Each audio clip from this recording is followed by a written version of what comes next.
नमस्कार विद्यार्थियों, प्रभात की ऑनलाइन क्लासेज में आप सभी का हार्दिक स्वागत और अभिनंदन।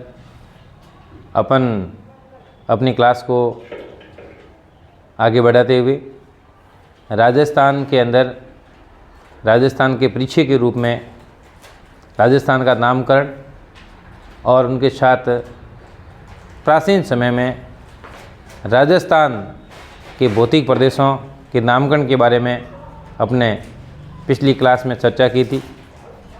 उनका वीडियोज आपने देखा होगा, साथ साथ आपने उस टॉपिक को याद करने का प्रयास भी किया होगा। तो मेरा आप समस्त विद्यार्थियों से प्रश्न है कि कांठल प्रदेश, कल की क्लास में हम लोगों ने पढ़ा था कांठल प्रदेश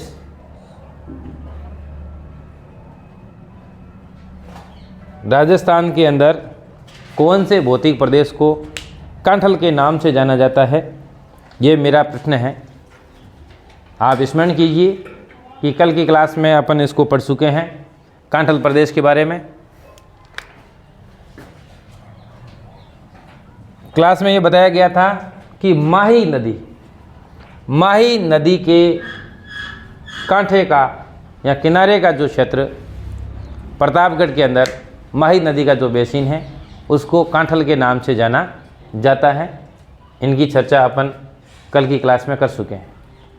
आपसे अगला एक प्रश्न और मैं पूछने जा रहा हूं आपसे कि मरुवार यानी मारवाड़ प्रदेश के अंदर राजस्थान के कौन कौन से क्षेत्र आते हैं। इस प्रश्न को भी आप अपने दिमाग में लाइए कि मरुवार या मारवाड़। मरु प्रदेश था, मरु से मरुवार बना और मरुवार से मारवाड़। जोधपुर एवं जोधपुर के आसपास का जो क्षेत्र है उसको मरु या मारवाड़ के नाम से जाना जाता है। तो ये तो कल की क्लास के प्रश्न थे। इसी क्लास को आगे बढ़ाते हुए अपन पढ़ रहे हैं जांगल प्रदेश। राजस्थान के प्राचीन भौतिक प्रदेशों में एक प्रदेश है जांगल प्रदेश। जांगल प्रदेश, इसके अंदर राजस्थान का क्षेत्र आ रहा है बीकानेर। राजस्थान के अंदर जोधपुर और बीकानेर दोनों जगह राठौड़ राजाओं का शासक रहा है। तो जोधपुर वाला जो एरिया है उसको मारवाड़ के नाम से जाना जाता है और जोधपुर के पास सटा हुआ प्रदेश जांगल प्रदेश बीकानेर के राजा हुए करण सिंह। बीकानेर के करण सिंह को जांगलधर बादशाह की उपाधि दी गई है। वेरी इंपॉर्टेंट प्रश्न है, जांगलधर बादशाह। बीकानेर के राठौड़ शासक करण सिंह को इसी जांगल प्रदेश के नाम पर जांगलधर बादशाह की उपाधि दी गई है। ये भी आपको आगे हिस्ट्री के अंदर राठौड़ वंश पढ़ाएंगे, उसके अंदर अपने विस्तृत चर्चा करेंगे। परंतु जांगल प्रदेश के साथ में अपने को एक प्रश्न ये भी जीके का बहुत अच्छा प्रश्न है जो अपने को याद करना है। जांगल प्रदेश के अंदर आता है अपना बीकानेर क्षेत्र और बीकानेर के राजा करण सिंह को जांगलधर बादशाह की उपाधि दी गई थी। अगला अपना भौतिक प्रदेश है सूरसेन। भौतिक प्रदेश है सूरसेन। अपने मत्स्य प्रदेश की चर्चा की थी। मत्स्य प्रदेश में अलवर, भरतपुर और करौली का जो इलाका आता है मत्स्य जनपद रहा है, जिसकी राजधानी विराटनगर, बेरहाट, इनकी चर्चा अपन कल की क्लास में कर चुके हैं। तो उनके सटा हुआ प्रदेश है धौलपुर और करौली सूरसेन। धौलपुर एवं करौली। धौलपुर और करौली का जो क्षेत्र है, जो भरतपुर और धौलपुर, करौली, भरतपुर, अलवर, भरतपुर और करौली को क्षेत्र को समझेंगे तो उसको हम मत्स्य प्रदेश कहेंगे। और धौलपुर और करौली ये आपके दो भौतिक प्रदेश है जो प्राचीन समय में इनको सूरसेन के नाम से जाना जाता था। तो भरतपुर और करौली का प्राचीन नाम है वो सूरसेन। ये भी वेरी इंपॉर्टेंट प्रश्न बनता है।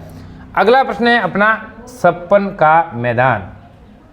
छप्पन का मैदान, इनके साथ साथ में अपन एक और टॉपिक पढ़ेंगे, छप्पन का पर्वत या छप्पन की पहाड़ियाँ।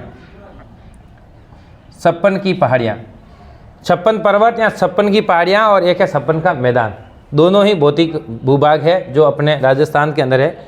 छप्पन के मैदान की बात करें तो माही नदी के आसपास का इलाका है प्रतापगढ़ एवं बांसवाड़ा। प्रतापगढ़ और बांसवाड़ा।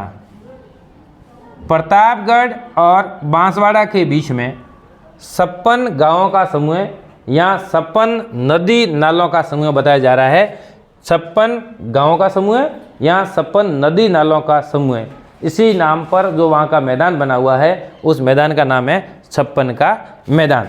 तो 56 का मैदान प्रतापगढ़ और बांसवाड़ा के बीच का एरिया है। वहाँ पर 56 नदी नालों का समूह है, यहाँ पर आपके 56 गाँवों का समूह है। 56 गाँवों का समूह या फिर 56 नदी नालों का समूह है। इन दोनों के नाम पर इस जो एरिया का भौतिक भूभाग का जो नाम है वो अपना नाम है 56 का मैदान। और 56 की पहाड़ियाँ की बात करें तो 56 की पहाड़ियाँ आपके बालोतरा में, 56 की पहाड़ियाँ बालोतरा, नाकोड़ा, सेवाना और बालोतरा वर्तमान में नया जिला बन गया है बालोतरा। 56 की पहाड़ियाँ पहले बाड़मेर में आती थी, अब 56 की पहाड़ियाँ हैं वो अपने राजस्थान के बालोतरा जिले के अंदर है। तो 56 की पहाड़ियाँ और 56 का मैदान, 56 का मैदान वेरी इंपॉर्टेंट प्रश्न है, कई बार परीक्षाओं में पूछा गया है। प्रतापगढ़ और बांसवाड़ा के बीच में 56 गाँवों का समूह या 56 नदी नालों का समूह है, वो 56 का मैदान है और आपके बालोतरा जिले के अंदर 56 की पहाड़ियाँ हैं। अगला वेरी इंपॉर्टेंट प्रश्न है ऊपर माल का पठार। आपने जीके में एक प्रश्न भी पढ़ा होगा, ऊपर माल पंच बोर्ड। ऊपर माल पंच बोर्ड की स्थापना की थी विजय सिंह पथिक ने। वेरी इंपॉर्टेंट प्रश्न है ऊपर माल पंच बोर्ड। ऊपर माल पंच बोर्ड की स्थापना होती है 1916 में। ऊपर माल पंच बोर्ड की स्थापना 1916 में और इसकी स्थापना करने वाले हैं विजय सिंह पथिक। विजय सिंह पथिक वेरी इंपॉर्टेंट प्रश्न है, कई बार परीक्षा में आया हुआ है। ऊपर माल पंच बोर्ड की स्थापना 1916 में विजय सिंह पथिक के द्वारा की गई। और ऊपर माल का पठार कहाँ है? ऊपर माल का पठार भैंसरोडगढ़, भैंसरोडगढ़ से बिजोलिया के बीच का क्षेत्र है। भैंसरोडगढ़ से बिजोलिया के बीच का जो एरिया है, जो पठारी प्रदेश है, भैंसरोडगढ़ से बिजोलिया के बीच का पठारी प्रदेश, जिसको ऊपर माल के नाम से जाना जाता है। ये भी बहुत अच्छा प्रश्न है। भैंसरोडगढ़ और बिजोलिया, भैंसरोडगढ़ की बात करें तो भैंसरोडगढ़ है चित्तौड़ में। भैंसरोडगढ़ है आपका चित्तौड़। बिजोलिया है भीलवाड़ा, बिजोलिया है भीलवाड़ा। भैंसरोडगढ़ से लेकर के बिजोलिया भीलवाड़ा, भैंसरोडगढ़ चित्तौड़ से बिजोलिया भीलवाड़ा के बीच का जो आपका पठारी प्रदेश है, जिसको ऊपर माल के पठार के नाम से जाना जाता है। इस चित्तौड़ के अंदर ही ये भैंसरोडगढ़ है और भैंसरोडगढ़ का दुर्ग बना हुआ है। भैंसरोडगढ़ का दुर्ग जिसको राजस्थान का वेलोर कहते हैं। वेरी इंपॉर्टेंट प्रश्न बनता है। राजस्थान का वेलोर के नाम से प्रसिद्ध दुर्ग कौन सा है? वेरी इंपॉर्टेंट प्रश्न है। राजस्थान के वेलोर के नाम से प्रसिद्ध दुर्ग कौन सा है? भैंसरोडगढ़ का दुर्ग है। भैंसरोडगढ़ है अपने चित्तौड़ के अंदर। बिजोलिया है भीलवाड़ा। चित्तौड़ और भीलवाड़ा के बीच का जो पठारी प्रदेश है, जिसको ऊपर माल के पठार के नाम से जाना जाता है। इनके साथ में एक और पठार की बात करें तो है एक मेसा का पठार। बढ़िया प्रश्न है, मेसा का पठार। ये मेसा का पठार भी चित्तौड़ में, वेरी इंपॉर्टेंट है। मेसा का पठार भी चित्तौड़गढ़ में है और मेसा के पठार के ऊपर चित्तौड़ का किला बना हुआ है। चित्तौड़ का दुर्ग यानी चित्तौड़ का किला कौन से पठार पर है? वो है मेसा के पठार पर। तो मेसा का पठार चित्तौड़ में, जिसके ऊपर चित्तौड़ का दुर्ग बना हुआ है और चित्तौड़ के दुर्ग को राजस्थान का गौरव कहते हैं। वेरी इंपॉर्टेंट प्रश्न है। राजस्थान का गौरव, राजस्थान का गौरव। बीएचसी की तैयारी करने वाले विद्यार्थी महत्वपूर्ण रूप से इन तथ्यों पर ध्यान दें। अपने इस क्लास में 0 लेवल का जीके पढ़ाया जाएगा और बीएचसी लेवल का ही पढ़ाया जाएगा। राजस्थान का वेलोर, राजस्थान का गौरव वेरी इंपॉर्टेंट प्रश्न बनता है, BSTC लेवल का प्रश्न है कि राजस्थान का वेलोर कौन से दुर्ग को बोलते हैं, तो आएगा भैंसोड़गढ़ चित्तौड़। और राजस्थान का गौरव कौन से दुर्ग को कहते हैं, तो चित्तौड़गढ़ के अंदर बना हुआ चित्तौड़ का किला, जिसको राजस्थान का गौरव कहते हैं। और चित्तौड़ का किला ये मैसाखे पठार के ऊपर बना हुआ है। और भैंसोड़गढ़ का दुर्ग है, पठार आए तो आप पठार, ये उपरमाल का पठार होगा कि भैंसोड़गढ़ से लेकर के बिजोलिया तक जो पठारी प्रदेश है, जिसको ऊपरमाल के नाम से जाना जाता है। एक अपना भौतिक प्रदेश बीच में रह जाता है, माड़ प्रदेश, माड़ ऑब्लिक वल प्रदेश, वेरी इंपॉर्टेंट है। कई बार प्रश्न आता है कि राजस्थान के कौन से जिले को या कौन से इलाके को प्राचीन समय में माड़ या वल प्रदेश के नाम से जाना जाता था, तो इसमें आएगा अपना जैसलमेर, वेरी इंपॉर्टेंट है जैसलमेर। जैसलमेर का जो आपका क्षेत्र है, जिसको मांड प्रदेश या वल प्रदेश के नाम से जाना जाता है, तो ये भी वेरी इंपॉर्टेंट है। और जैसलमेर के अंदर बात करें तो जैसलमेर के अंदर सोनार का किला है, ये भी वेरी इंपॉर्टेंट प्रश्न बनता है। सोनार का किला कहाँ पर स्थित है? सोनार का किला कहाँ पर स्थित है? और इसको राजस्थान की स्वर्ण नगरी बोलते हैं। राजस्थान की स्वर्ण नगरी कौन सी है? तो भी अपनी जैसलमेर हो जाएगी। स्वर्ण यानी सोना होता है, सोने जैसी पीला रंग होने के कारण इस जैसलमेर को राजस्थान की स्वर्ण नगरी कहते हैं। तो माड़ या वल प्रदेश में अपना हो जाएगा जैसलमेर। जैसलमेर में दुर्ग की बात करें तो जैसलमेर में दुर्ग है सोनार का किला, और सोनार का किला सोने जैसा है, इसलिए वो राजस्थान की कैसी नगरी हो जाएगी? राजस्थान की स्वर्ण नगरी हो जाएगी। राजस्थान की सुवर्ण नगरी है वो आपकी है जालोर, और राजस्थान की स्वर्ण नगरी है वो आपकी हो जाएगी जैसलमेर हो जाएगी। अगला अपन बात करते हैं वागड़ प्रदेश के अंदर। राजस्थान के अंदर कौन से भूभाग को वागड़ के नाम से जाना जाता है? तो अपन वागड़ प्रदेश की यहाँ पर बात करें तो वागड़ प्रदेश में राजस्थान का आएगा डूंगरपुर और Banswara. Dungarpur plus Banswara very important है। डूंगरपुर एवं बांसवाड़ा, डूंगरपुर और बांसवाड़ा का जो प्रदेश है, जिसको वागड़ प्रदेश के नाम से जाना जाता है। अब आपको याद आता होगा, कल की क्लास में हमने पढ़ा था ढूंढाड़ क्षेत्र, कौन से इलाके को ढूंढाड़ प्रदेश के नाम से जाना जाता है, और वहाँ की जो बोली है उस बोली का नाम ढूंढाड़ी बोली है। ये कल की क्लास में अपन डिस्कस कर चुके हैं। आज अपन बात करेंगे वागड़ प्रदेश की। वागड़ प्रदेश है डूंगरपुर और बांसवाड़ा, और वागड़ प्रदेश में बोली जाने वाली बोली का नाम भी वांगड़ी बोली है, वांगड़ी बोली। और वांगड़ी बोली का दूसरा नाम है भीली बोली। वेरी इंपॉर्टेंट प्रश्न आता है, ठीक है। वागड़ क्षेत्र में बोली जाने वाली बोली कौन सी है? बोली भी आपके सिलेबस के अंदर है, ठीक है। तो वागड़ प्रदेश के अंदर जो बोली बोली जा रही है उस बोली का नाम है वांगड़ी बोली, और वांगड़ी बोली दूसरा नाम है भीली बोली। वहाँ पर भील जनजाति रहती है, उनके द्वारा जो बोली बोली जा रही है। और ये गुजरात से सटा प्रदेश होने के कारण इस बोली पर गुजराती भाषा का भी प्रभाव है। तो ये एक है वागड़ प्रदेश। वागड़ प्रदेश है डूंगरपुर और बांसवाड़ा का। अब देखिए, एक है वागड़ और एक है बांगड़, ध्यान रखना, वेरी इंपॉर्टेंट है, दोनों ध्यान रखना। ये एक है आपका बांगड़ प्रदेश, और ये बांगड़ प्रदेश कहाँ आएगा? ये नागौरी उस भूमि और शेखावटी वाला एरिया है।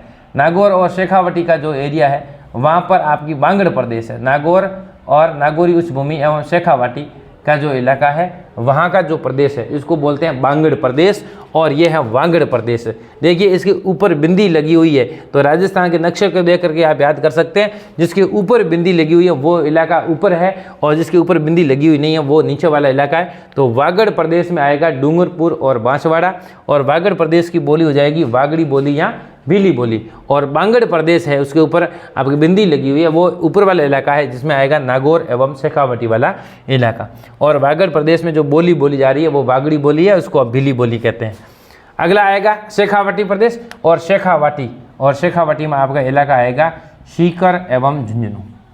राजस्थान का सीकर एवं जो झुंझुनू का इलाका है जो शेखावटी के नाम से जाना जाता है। अपन लोगों ने कल की क्लास में बात की थी कि वहाँ पर एक कांतली नदी है, और कांतली नदी का प्रवाह क्षेत्र है वो तोरावाटी के नाम से जाना जाता है। वेरी इंपॉर्टेंट है। कांतली नदी सीकर के अंदर है, और झुंझुनू, सीकर और झुंझुनू में चलती है। कांतली नदी आंतरिक प्रवाही नदी है, कल की क्लास में अपनी बात हो चुकी है। और कांतली नदी का प्रवाह क्षेत्र है वो है अपना तोरावाटी। कांतली नदी का प्रवाह क्षेत्र है वो आपके सीकर में तोरा वाटी के नाम से जाना जाता है, और झुंझुनू में कांतली नदी के प्रवाह क्षेत्र को अईर वाटी के नाम से जाना जाता है। और सीकर और झुंझुनू दोनों मिला करके जो इलाका है इनको शेखावाटी प्रदेश के नाम से जाना जाता है। तो ये भी बात एकदम आपकी क्लियर होनी चाहिए। शेखावाटी, तोरा वाटी और अईर वाटी वाला इलाका है, ये भी आपका एकदम क्लियर होना चाहिए। सीकर एवं झुंझुनू का शामिल रूप से जो आपका भौतिक प्रदेश है, इस भौतिक प्रदेश को अपन शेखावाटी के नाम से जानते हैं। और कांतली नदी का प्रवाह क्षेत्र है, सीकर में किस नाम जाना जाता है? तोरा वाटी के नाम जाना जाता है। और कांतली नदी का प्रवाह क्षेत्र है वो झुंझुनू के अंदर है, वो आपके अईर वाटी के नाम से जाना जाता है। तो ये आपके हो गया शेखावाटी वाला इलाका। तो राजस्थान के प्रमुख भौतिक प्रदेश, इसके अलावा और भी भौतिक प्रदेश है, परंतु अपन कक्षा 10वीं की जो आपकी राजस्थान इतिहास एवं संस्कृति की जो बुक लेके चल रहे हैं, तो उसके अंदर मेन जो तथ्य है अपन इनको ही सॉल्व करेंगे। इसके अलावा होगा तो अपन BSCC की अलग से क्लास होगी, उसमें अपन पढ़ेंगे। तो राजस्थान के वो भौतिक प्रदेश जिनकी चर्चा अपने इस राजस्थान इतिहास एवं संस्कृति कक्षा 10 की बुक्स के अंदर की गई है, उनकी अपन मोटे रूप से बातचीत कर चुके हैं। जिसमें अपने मरु प्रदेश पढ़ लिया, जिसमें अपन लोगों ने ढूंढाड़ प्रदेश पढ़ लिया, जिसके अंदर अपने कांठल प्रदेश पढ़ लिया, छप्पन का मैदान पढ़ लिया, ऊपरमाल का पठार पढ़ लिया, वागड़ प्रदेश पढ़ लिया, शेखावाटी क्षेत्र पढ़ लिया। तो ये सभी बातें आपको अलग से कोई नोट बनाने की जरूरत नहीं है।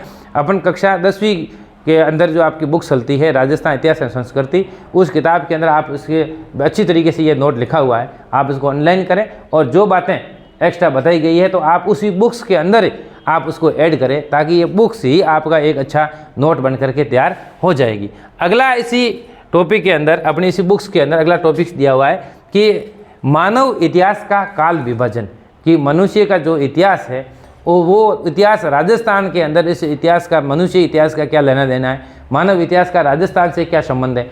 तो उस बात को लेकर के राजस्थान के अंदर इतिहास का काल विभाजन किया गया है, जिसमें राजस्थान के इतिहास को 3 भागों में बांटा गया है। प्राक युग, आद्य युग और तीसरा है आपका ऐतिहासिक युग। ठीक है, राजस्थान के इतिहास को, मानव इतिहास को 3 भागों में बांटा गया है, जिसमें पहला युग है प्राक युग, दूसरा है आद्य युग और तीसरा आपका हो जाएगा ऐतिहासिक युग। प्राक युग, आद्य युग, आपका ऐतिहासिक युग, 3 युग है। तो प्राक युग वो युग है जब से सृष्टि बनी, सृष्टि के निर्माण से लेकर के, सृष्टि से निर्माण से प्राक युग शुरू होगा और अपने हड़प्पा युग तक चलेगा।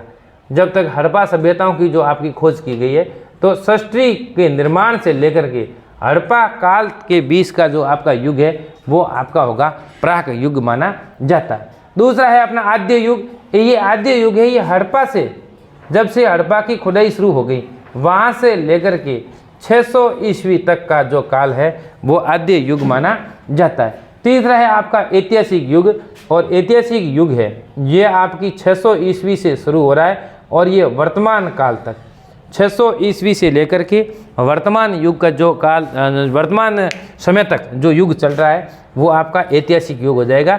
तो राजस्थान के अंदर मानव इतिहास का काल विभाजन है, जिसमें प्राक युग, आद्य युग और ऐतिहासिक युग।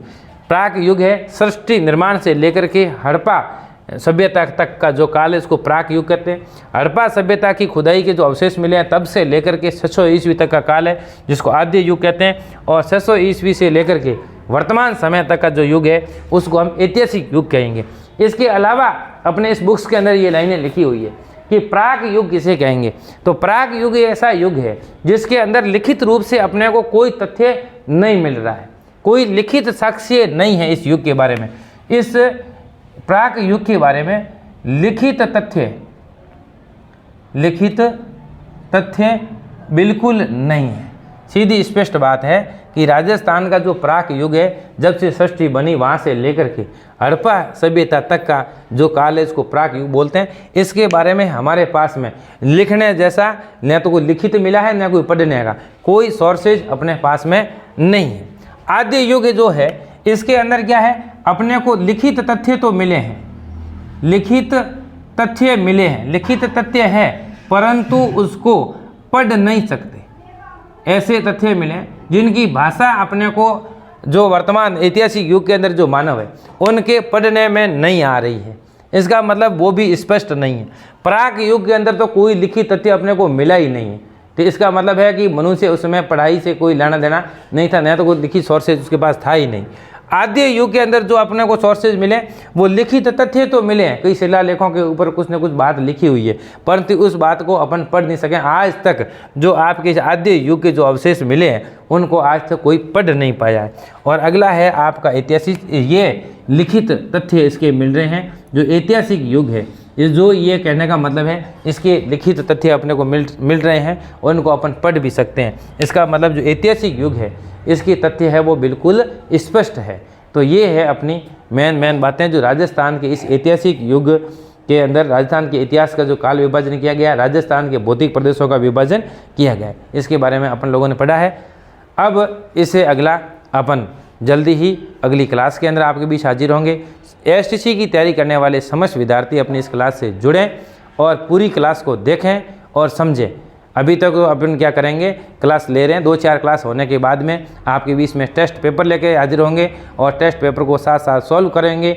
और लगातार जब तक आपको पूरी क्लास याद नहीं हो जाती है तब तक हम आपके साथ में लगातार जुड़े रहेंगे। धन्यवाद।